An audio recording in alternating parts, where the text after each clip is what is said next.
Habari. Habari yoku. Habari is a greeting, for hi, how are you? It's a greeting in Swahili.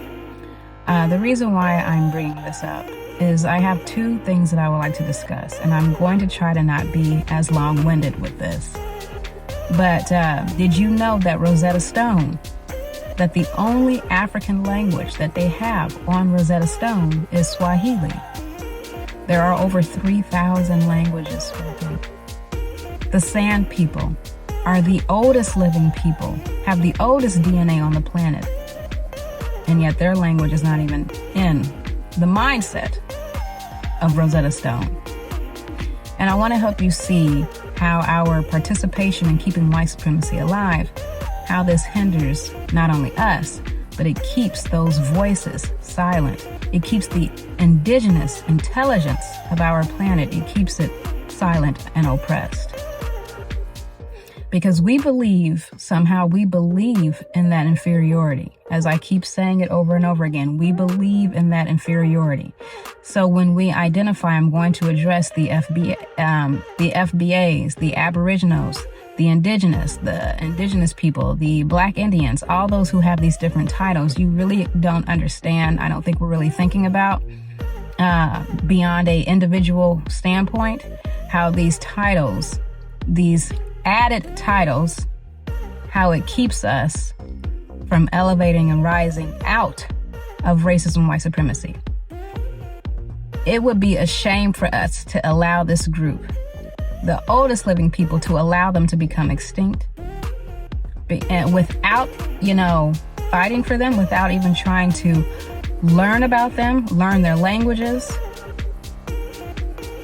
because we're more concerned with our statuses and our titles. And I just want to address a couple of things. When you think about equality, we as Black people in this country have been fighting for equality since the beginning of time, it seems like. But have you ever considered the fact that those who identify as white have never had to fight for equality for us? They've never had to fight for equality. It should tell you something, that if you are fighting for equality from someone else, it's just the same as asking your abuser to view you as worthy. You're asking your abuser to view you as worthy and to treat you equally with respect. Instead of realizing that you have the power, that you are worthy, that you are equal, that you are above equal, you are superior to this ignorance.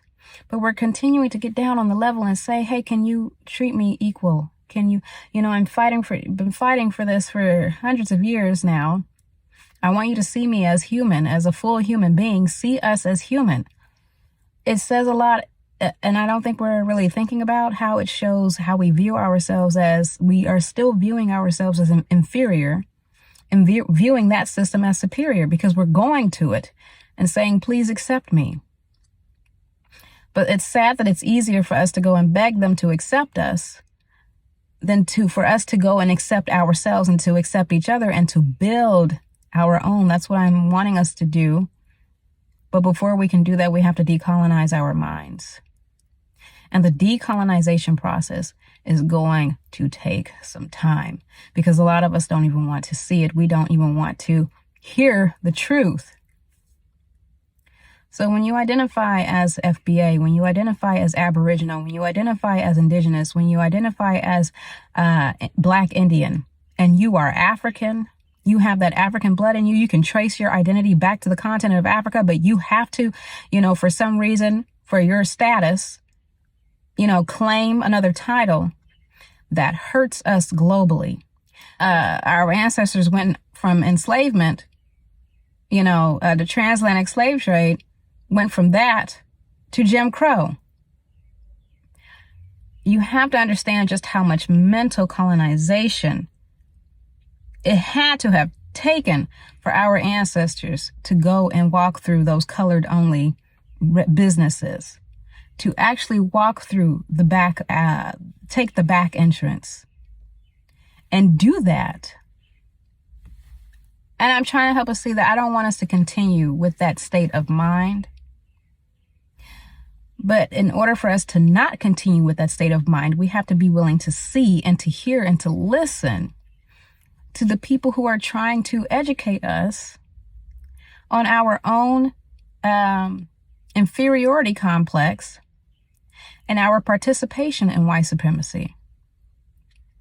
Because we don't want to believe it. What we do want to believe is that Africa is inferior. So it's going back to that, oftentimes we have heard, go back to Africa. You hear them tell you, and you don't even realize the strategy behind that. They have reverse psychologied you into denying your own heritage. That's what that was. Go back to Africa. They wanted you to hate it so much when they know what Africa is. They know what it really is. But they have convinced you with go back to Africa that, treat me equally.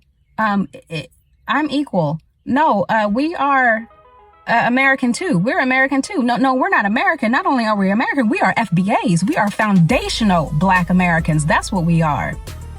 So they have convinced you to fight for a title while you give up your heritage. And you don't even realize the con for what it is. You don't see it. But that is what has happened. They have been preying on our minds.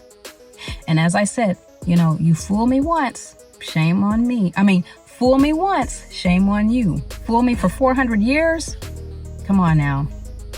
I'm trying to help us see that it's time for us to see the games for what it is, to see the strategies and the cons for what they are.